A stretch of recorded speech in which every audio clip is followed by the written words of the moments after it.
I want to begin by, first of all, welcoming you and thanking you for sharing your story.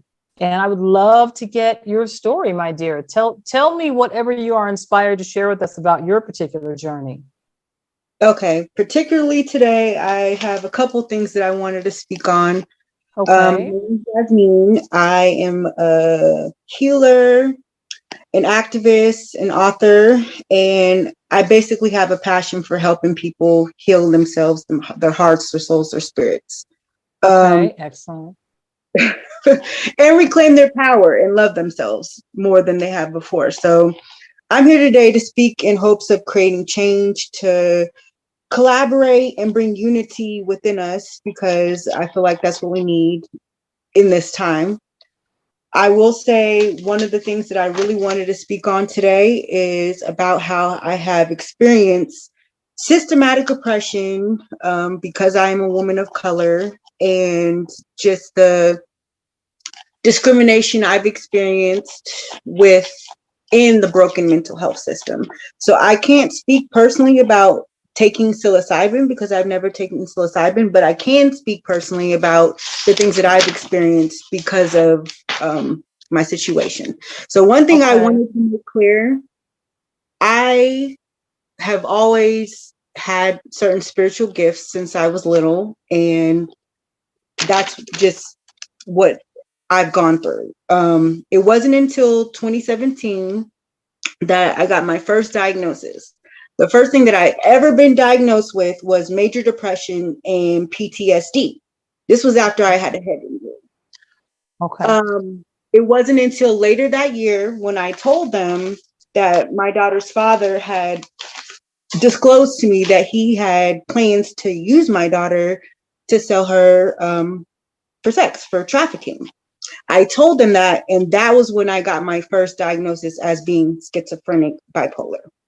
So I wanted to speak on that specifically because it goes so much deeper than what people really understand at this time. And by me sharing my story, it's a very dangerous thing to do, but like that's my walk that I'm supposed to go through right now, right?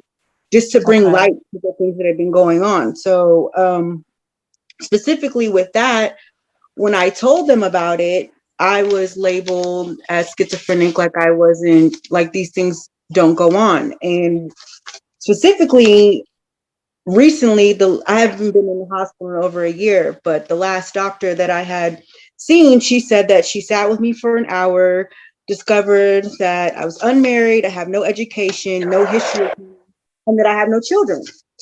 So that was very concerning to me, considering that I worked very hard to make it known that I'm here to try to protect my child from going through the same thing that I went through. And I personally feel, having been on their medications for the last 5 years, that I wasn't in a space where I was actually healthy. So when I did more research on it, I saw that, okay, they had me on lithium for 5 years. Well, when I looked up different side effects of lithium, it says Mm-hmm. Mm-hmm. it causes confusion, memory loss, and lack of awareness. So I will say I was in that space where I wasn't necessarily aware of things that were going on around me. And Mm-hmm. now that Mm-hmm. I'm in that space, I've talked to my nurse, and she says, well, this is what she said. She says, well, now, I mean, you have so many talents and things that you could accomplish now that you're no longer sedated. And that to me kind of felt like um, just kind of telling of what kind of goes on, our struggle as Black women in society, specifically if you have any type of diagnosis of any type of mental health things, right? So I have grown so much since I was before. I it's been, how much has it been? It's been 1 year, 3 months, and 24 days I've been sober. So that's been a very, very, very hard experience. But I feel like by telling my story and speaking the truth of the things that I went through, that I can inspire other people to take their power back and start like healing on their journey. So Absolutely. I'm not going to say that they don't work for some people, the medications, but for me, the stuff that I went through with them, I struggled more. I had a harder time just being Yeah. able to to get up and do anything. At least now I don't sleep all day, or I'm able to take care of myself better. So I just Yeah. wanted to bring light to that because it's systematic. It really is. And I feel like my experience trying to get out of being in that life of sex work, that something that I never wanted to do, I had to feed myself and my family.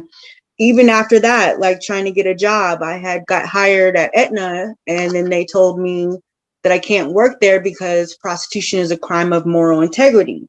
In turn, turning me back into that, going back into that life. So these are the type of things that we experience. And recently I went to a conference and did some lobbying back in Washington, D.C. to just try to bring light to this so we could change the narrative, because what I feel like, there's discrimination within the system, specifically for Black and brown people of color. And that's what I'm supposed to testify on and speak about, the things that have happened to me and my experiences with that. So not to discredit anybody else, but that's just my personal opinion. And it was so, and I say that because for her to say that I don't have any education, I graduated high school, so that's something. I've never been married, but I do have a child that her father's openly expressed that he had plans to do those things, and it just kind of gets swept under the rug. So, Wow. yeah. Wow, what a testimony. Well, thank you so much for sharing your journey, and our hearts are open. We honor your journey and your path. Certainly understanding, as I listen to you speak, I always know that there's a purpose for everything. There's a reason for everything. Nothing just is for no reason. So taking those very difficult, very profound aspects of your journey and turning it into something redemptive, in that helps you bring forth your own call and your own purpose in this life, right? So that you go and you stand in the gap for people who will follow you, people who have been where you are, people that maybe not have gotten as far yet as you have come. You remain a voice. And in that, it all stands as purposeful. So you have high purpose, high honor. I honor your journey. Quick question. Have you ever worked with any plant medicine at all? Have you ever have you sat in ceremony with any of the medicines? No, not specifically, not psilocybin. The only plant medicine I did before, what's it called, was salvia, and I didn't really care for that specifically. Okay.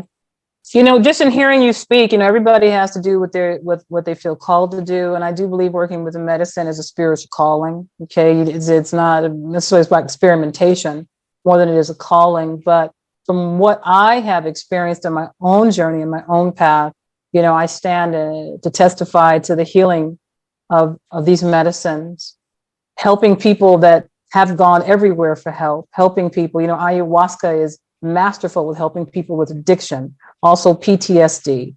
Psilocybin also amazing for depression, PTSD, so many physical benefits, and end of life anxiety. Psilocybin, they're doing a lot of studies around psilocybin and end of life anxiety. So I've worked with Wachuma cactus, in the peyote family, the peyote, the grandfather medicine. It's also very good for depression and for resetting the central nervous system. So I know that when you're carrying, quote, a diagnosis, I understand there are certain precautions and cautions that come with plant medicine. However, in a safe setting, maybe experimenting or engaging, if you feel called, in small doses, microdose, something very small, something very safe. Potentially, it could really help you, Yasmeen. So again, I wish you the best, and I want to stay connected with you. And maybe there's a way that I can be of support to you. And where do you live, dear? What city are you in? I'm in Seattle. So you're in Seattle. Okay. Well, thank God we have the internet and online, because I really would like to stay connected to you and be able to offer something of value for you on your journey as well. So thank you for sharing. Thank you. Someone said, Colleen would love to hear what happened with the nurse. Let me see Colleen's comment. Would love to hear about what happened with the nurse one more time. I didn't understand what Yasmeen meant when she quoted the nurse. Also, I'm in Seattle. Okay, awesome. Uh, so Yasmeen, one more time, Colleen wants clarification on what happened. What happened with the nurse when you shared with the nurse? Okay, well, the Yeah, first. sorry, Yasmeen, you. Oh, go ahead. Okay. You No. quoted something that the nurse had said to you that was like revealing to the medical system, like the medical model, what it was like. Yeah, well, their expectations. Could you reiterate that? yeah, well, the first thing that I was saying was when I look back on my medical records and when I thought about what happened, I didn't get diagnosed with schizophrenia or bipolar until then I told them about my trafficking experience and their plans to do the same thing to my child. And so the last time I was in the hospital, because it's been over a year and a half since I've been over a year since I've been in the hospital. When I sat with the nurse practitioner, she said that she sat with me for an hour, but the documents only say 12 minutes. And she said specifically that the patient is unmarried, has no children, has no education, and no former history of trauma. And so that was pretty upsetting for me because I do have a diagnosis of PTSD, and it's known that I have that trauma. And I actually went to go leave a review about it, just not in an attacking way, but just to say, hey, I wouldn't recommend this person as a mental health professional because they didn't sit with me for an hour. And if they did, they would realize that I do have a diagnosis of PTSD, amongst other things. And I do have a child that I'm very protective over. So when I submitted that to the website, I got an email saying that it will be posted within 10 days. And then I went to go look at my email. The email was gone and her profile was taken down from that website at that time. So it just kind of goes to illustrate like how systematic it is. When I understand the big pharma system, like I understand that, but I'm kind of proof that when I was on the medications, they weren't really working for me because I was in a space where I was still hearing voices, having vision, still very empathetic and, very sensitive to other energies that were around me. And one of the things when I first met Leo, when I first met her in the hospital, one of the things that she spoke about with me identifying as being a spiritual person is the difference between racism within that specifically. So as opposed to like the Black spiritualists compared to the white one. So I don't want to Sylvia Brown, remember? Yeah, what about her? Well, yeah, so it's right here. The paper's right here, Sylvia Brown. And then one of the things that she said too is that I talk about things that don't matter, specifically indiscrepancies in the systems and contradictions in how it's exercised. So one of the things I will say with that too, there's another medium that I read her book, Teresa Caputo, and she wrote that if her family didn't support her, they would think that she was schizophrenic. So we have the same, but it's just because homeless and gone through addiction and all those things that my experience have been discredited because of that. And they said that's why we need to raise her lithium levels. And when you look at the effects of lithium, specifically, of the things it does say that it causes confusion, memory loss, and lack of awareness. So that to me is, testimony that maybe it doesn't always work with that. And I will say now that I'm working with now, I go to a Hearing Voices group every week, and they actually came out with documents now saying that not only schizophrenics experience auditory hallucinations, many other people who have not been diagnosed with mental illnesses hear claps, buzzings, whistles, and all that. And then the last time I went to the class, they had a document that said that there was another person who had been diagnosed with schizophrenia, and he was aggressive, but he had never been hospitalized and never been on medication.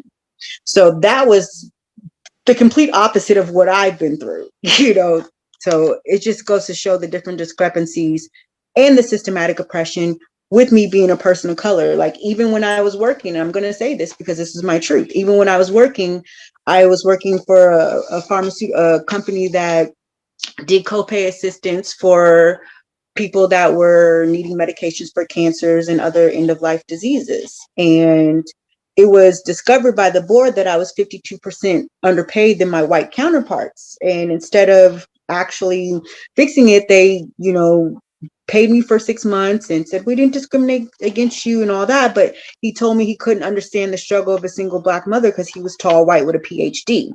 So these are the things that like we've experienced. I mean, it's no secret that, racism, sexism, classism are things that we're struggling with, but it's just my personal story. And for a long time, I felt like my story didn't matter, but it's like I have to explain what happened to me so people would understand this is what's going on, So thank you for giving me this opportunity to share. If anybody has any questions or anything. Yeah. Thank you, Yasmeen. Again, I honor your journey. I honor it. It's a very profound journey. Again, with all of us here, every one of us comes with our own unique story, some more harrowing than others. So I would just like to direct everybody into their own journey, their own story as well. What is your story? What is your story teaching you? Through the adversities that we undergo in a lifetime, our life purpose is called forth. Yasmeen, you can stand in the gap in ways that others cannot, who have not been through what you have gone through. Okay. And there are beautiful women on this line here who have their own story. And I think it was Leo that just said everybody's story matters. Everyone's story does matter. And the most important thing about that story is even beyond not that it happened, but what you do with it. Okay. What you do with that story, how you choose to channel your energy. Every one of us here, I'm sure on some level have endured injustice on some level, mistreatment, unfairness, abuse, emotional abuse, physical abuse. Maybe relationships have gone sour. Maybe things didn't work out for you in the way that you thought it was. Everybody has a story, but the key is that we transcend the story to use our life force and our life energy, first and foremost, to heal ourselves. As I listen to Yasmeen's story, in my brain, there's just this constant dialogue of, that's why we have to learn how to help ourselves. That's why we have to know how to help ourselves. If in the medical profession, these are the things that are happening, right? How does one heal themselves? I think this is, the over dependency even on the system. Yeah, heal thyself. It's going to be critical because a lot of times putting a lot of faith in other sources outside of yourself, even with illness, with medical profession. Well, you see the runaround you get in the United States, have a chronic illness and try to get it treated in the United States of America. Okay. We have seen, this is why people are so exasperated with the system. Okay. This is why we are being called to learn how to heal thyself, healing yourself. And here's the thing, I want to throw this out here too, friends. Healing yourself is not waiting till you run into a problem. It's too late then. It's before you run into a problem. So with that being said, I ask everyone on this line, every beautiful spirit here, what's your daily self-care practice? How do you take care of yourself? Literally, your mental health. Mental health is not something just to be concerned with people that have a quote diagnosis. Our mental health is every one of our concerns. Every single day, every single person should be tending to their mental health. What does that even mean? What does that even mean? The level of stress that you have in your life, how much anxiety do you experience on any given day? I believe there are times we are more mentally healthy than other times. If you are consumed with worry, fear, doubt, you're not mentally healthy, even if you're not carrying a diagnosis or being medicated for it. Anxiety is a mental illness. And guess what? We all have it to some degree, some more than others. There's the level of stress. How do you process your stress? How do you decompress? What is the quality of your relationships? Who do you show up for? What are the rooms that you stand in? How are you unfolding your life energy? These are things all that I think that, as women on the line, I see some of the men here, thank you for joining as well. These are things that I think is very important for us each day to turn within and to create, ultimately, we have to create our own healthcare plan. What is your healthcare plan? Really, what is your mental health care plan? I think a lot of people in our world today have turned. A lot of people in the psychedelic movement are turning to microdosing. They are turning to psilocybin. They are turning to ayahuasca. They are turning to peyote and wachuma. They are making pilgrimages across the country, leaving the US and going into Peru and Brazil and Ecuador and Colombia and Bolivia. They're going for healing. They're going to the Native Americans. They're returning to the indigenous cultures, right? You're seeing a mass exodus of people now going back to the motherland, literally going back to the earth. That's where the source of our healing is. So, these are important conversations we're having, friends. And Yasmeen stands as a temporary moment, the poster child for the moment. But behind her face, there are thousands more, thousands upon thousands who have her same story. So, again, Yasmeen, and to all of us, you help the world first and foremost by helping yourself, by healing yourself. You can't help anyone until you've helped yourself. Right. So that's why this question always will circle back to what are you doing to help yourself? So now I want to hear from some folks. So I'm just